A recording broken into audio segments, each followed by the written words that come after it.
জীৱনবাহীৰ সুৰলৈ আপোনালোকক পুনৰবাৰ স্বাগতম জনাইছোঁ। আজি পুনৰ ডক্টৰ শশীকান্ত শইকীয়াৰ আন এটা অনুপ্ৰেৰণামূলক লেখালৈ আপোনালোকৰ সন্মুখত পাঠ কৰিবলৈ ওলাইছোঁ। আজিৰ লেখাৰ শিৰোনাম জীৱন, গভীৰ অনুভৱৰ অন্য এটা নাম। এই সুন্দৰ অনন্য অনুপম পৃথিৱীত কত মানুহৰ জন্ম হয় আৰু কত মানুহৰ মৃত্যু হয় তাৰ কোনো লেখযোখ নাই। পৃথিৱীলৈ মানুহ আহে আৰু যায়, কিন্তু সকলো মানুহৰ জীৱন চেতনা অনুভৱ একে নহয়। কিছুমানে খাই বৈ জীৱন অতিবাহিত কৰে, আকৌ কিছুমানে জীৱনক মহৎ কৰি তুলিবলৈ চেষ্টা কৰে।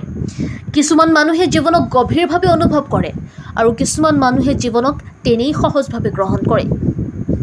সেইসকল মানুহে জীৱনক কেৱল দৈনন্দিন জীৱন পৰিক্ৰমাৰ এটা অংশ হিচাপে, অভ্যাস হিচাপে গ্ৰহণ কৰে। সেইসকলে সময়ক বোৱতী নদীৰ দৰে গ্ৰহণ কৰে, সময়ৰ স্পন্দন অনুভৱ কৰিব নোৱাৰে। জীৱনক গভীৰৰ পৰা গভীৰলৈ অনুভৱ নকৰা মানুহক এজোপা গছৰ শুকান পাতৰ সৈতে তুলনা কৰা হয়।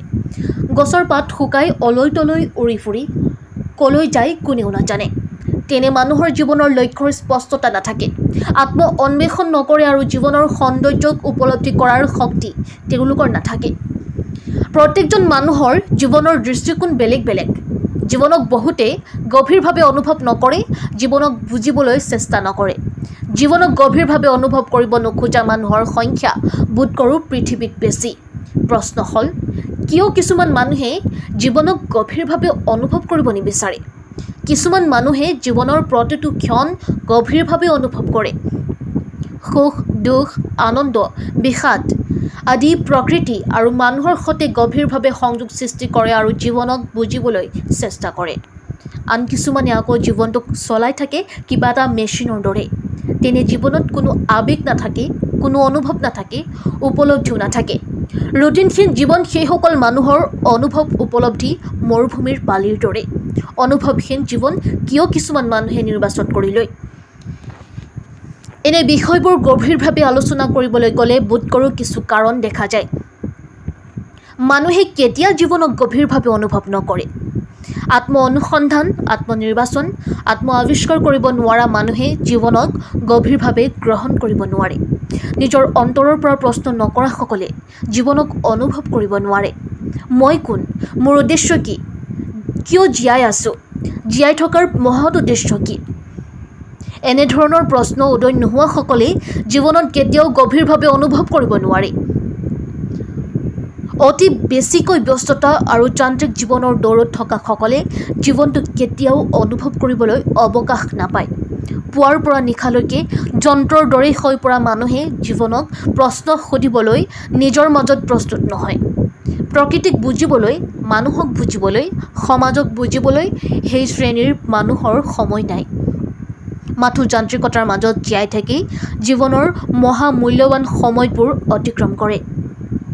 কিছুমান মানুহৰ বাবে এনে যান্ত্ৰিকতাই বেলিৰ পোহৰ দেখাৰো সৌভাগ্য নহয়।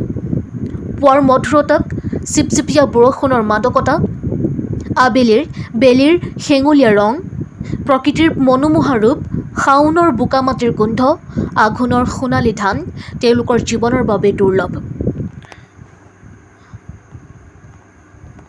ফলত সেইসকলে কেতিয়াও জীৱনৰ প্ৰকৃত অনুভৱ, জীয়াই থকাৰ মাদকতা সঁচা অৰ্থত লাভ কৰিব নোৱাৰে। মানুহৰ জীৱনক অনুভৱ কৰিব নোৱাৰা কাৰণসমূহৰ ভিতৰত নিশ্চয় আৱেগিক অসচেতনতা অন্যতম। অনেকে নিজৰ আৱেগ অনুভূতি চিনাক্ত নকৰে বা স্বীকাৰ নকৰে।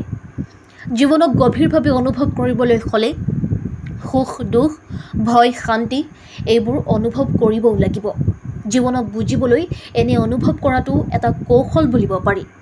যদি কাৰোবাৰ মনলৈ প্ৰশ্ন আহে, মই সুখী হ'ব পৰা নাই, মই সদায় সুখী হৈ থাকোঁ, তেন্তে নিজকে প্ৰশ্ন কৰা উচিত, দুখী বা সুখী হোৱাৰ কাৰণনো কি?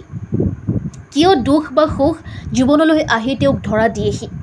এই কথাবোৰ সূক্ষ্মভাৱে অনুভৱ কৰা উচিত।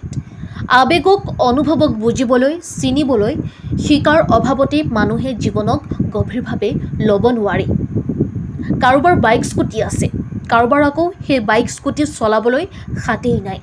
ঠিক সেইদৰে কোনোৱে আকৌ এটা ভাল ঘৰ বা পকী ঘৰ বিচাৰি হাবাথুৰি খায়, কিন্তু কোনোৱে আকৌ পদপথৰ গছৰ তলত জীৱন কটায়।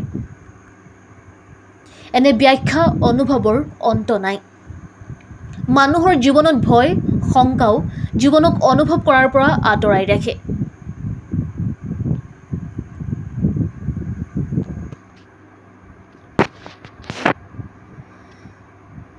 জীৱনটোত কি হ'ব, জীৱনৰ ভৱিষ্যত কি, এনে প্ৰশ্নবিলাকেও জীৱনবোধৰ পৰা আঁতৰাই ৰাখে। জীৱনৰ অভিজ্ঞতা সীমিত হ'লে অনুভৱো সীমিত হয়। জীৱনৰ বিভিন্ন দিশ দেখা, অভিজ্ঞতা লাভ কৰা আদি চিন্তাই মানুহক জীৱনক গভীৰভাৱে অনুভৱ কৰাৰ পৰা বাৰণ কৰি ৰাখে। জীৱন এটা বহুমূলীয়া সম্পদ, অনন্য উপহাৰ। সেই জীৱনক কেতিয়াও অপচয় কৰা উচিত নহয়। কেৱল খাই বৈ শুই থাকি জীৱনৰ বহুমূলীয়া সময় অতিক্ৰম কৰাটোৱেই জীৱন নহয়। সকলো দুখ বেদনা কষ্টৰ মাজতো এমুকুৱা হাঁহিৰেই জীৱনক আৱিষ্কাৰ কৰিব পৰা জীৱনৰ অৰ্থ বিচৰা সঁচা অৰ্থত কঠিন কাম। প্ৰকৃততে জীৱনক সুন্দৰভাৱে অনুভৱ কৰিবলৈ এখন খোলা হৃদয় লাগে। সেই হৃদয়ে সময়ে সময়ে জীৱনৰ গভীৰতা জুখি চোৱাৰ প্ৰয়োজন। চকু মেলি বিস্তৃতভাৱে চোৱাৰ প্ৰয়োজন। বিশাল আকাশখন কিয় নীলা? বিশাল পাৰাপাৰহীন সাগৰৰ ঢৌবোৰে কিয় লুকা-ভাকু খেলে? চৰাই চিৰিকটিয়ে পুৱাই কিয় গীত জোৰে? এনে প্ৰশ্নবোৰৰ সৈতে মনলৈ অনা প্ৰয়োজন মানুহবোৰ ইমান বিচিত্ৰ কিয়? জীৱনক সুন্দৰ অনন্য গভীৰভাৱে বুজিবলৈ হ'লে সূক্ষ্ম স্পন্দনৰ সৈতে একাত্ম হ'ব লাগিব। মনলৈ আনিব লাগিব পখিলাৰ পাখিৰ ৰং নৈৰ গতিৰ সম্পৰ্কে। শ্ৰদ্ধাৰ শ্ৰোতাবৃন্দ, আপোনালোকৰ সহযোগিতাই আমাক উৎসাহিত কৰি তুলিছে। গতিকে আপোনালোকলৈ এটি বিশেষ অনুৰোধ, আপোনালোকে যিমান পাৰে এই ভিডিঅ'টো শ্বেয়াৰ কৰে যেন। জীৱনক গভীৰভাৱে অনুভৱ কৰা মানে নিজকে বিচাৰি উলিয়াই চিনাক্ত কৰা, সময়ক ভাল পোৱা, আদৰ কৰা আৰু প্ৰতিটো অনুভৱক মানৱীয়তাৰ শাৰীলৈ উন্নীত কৰা। জীৱনক অনুভৱ কৰিবলৈ মানুহে গোটেই জীৱনটো এক সংগীতৰ দৰে তুলনা কৰা প্ৰয়োজন। জীৱনৰ সংগীত অনুভৱ উপলব্ধি কেতিয়াও কাণেৰে শুনিব নোৱাৰি, মাথো হৃদয়েৰেহে বুজিব পাৰি। বাস্তৱবাদী এই জগতত মানুহে কেনেকৈ অধিক ধন সম্পদ আহৰণ কৰিব পাৰি, সেয়া এনেধৰণে এক দৌৰৰ প্ৰতিযোগিতাত নামি পৰে যে কেতিয়াও খন্তেক সময় থমকি ৰৈ জীৱনৰ পৰা কি পাইছোঁ, জীৱনে কি দিছে, জীৱনৰ পৰা কি বিচাৰোঁ আৰু কলৈ গৈ আছোঁ, সেয়া অকণমানো ভাবিবলৈ সময় নাপায়। অতি বস্তুবাদী চিন্তাই মানুহক জীৱনৰ গভীৰলৈ যোৱাত বাৰে বাৰে বাধা দিয়ে। অধিক বস্তুবাদী মনে জীৱনৰ সঠিক উদ্দেশ্য আৰু লক্ষ্যৰ পৰা আঁতৰাই আনে। ফলত মানুহৰ মনত আত্মজ্ঞান হেৰাই যায়। অধিক বাহ্যিক চমকত মানুহ ব্যস্ত হৈ থকাৰ ফলত নিজকে চিনিবই নোৱাৰে। জীৱনক গভীৰভাৱে অনুভৱ নকৰা মানে অৰ্থটো হ'ল জীৱনত অন্ধকাৰৰ মুখামুখি হ'বলৈও প্ৰস্তুত থকা। সেয়ে বহুতে জীৱনক কেতিয়াবা বৰ ভয় কৰে। জীৱনক ভয় কৰা মানুহে কেতিয়াও গভীৰলৈ যাব নোৱাৰে, যাব নিবিচাৰে। কোনোবা এজনে যদি কবিতা লিখিব খোজে, সাহিত্য সৃষ্টি কৰিব বিচাৰে, কিন্তু তেওঁ যদি চিন্তা কৰাৰ আগতে মনলৈ আনে মোৰ লেখা কোনে পঢ়িব, মানুহে কি ক'ব, এনে চিন্তা মনলৈ অনা মানুহে কেতিয়াও জীৱনক গভীৰভাৱে ভাল পাব নোৱাৰে।